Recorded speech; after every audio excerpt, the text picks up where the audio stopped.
Greetings fellow mathematicians, and welcome to a Learning Place, a Teaching Place website where you will find all you need to teach and learn mathematics from kindergarten to year 6 for deep understanding. This is one of a series of videos on the research behind the pedagogy and the content on a Learning Place, a Teaching Place website. The first piece of research we're going to look at today is by George Land and Beth Jarman.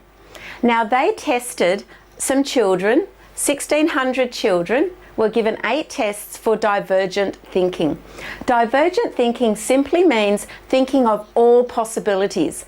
Now these are the same tests that were given to NASA astronauts. Now NASA astronauts have to score in the genius range for divergent thinking to be able to go into space, because they need to think of all possibilities. If they press a button in space and what they expect to happen doesn't happen, they'd better be able to think of some other possibilities.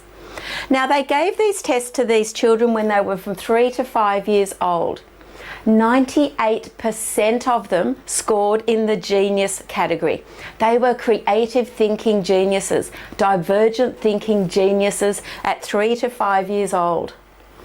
The same children 5 years later were given the same tests, only 32% were still creative and divergent thinking geniuses.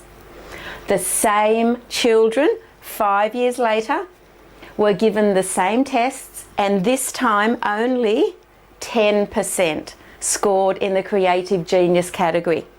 They gave the same tests to over 200,000 adults, and only 2% scored in the creative genius category.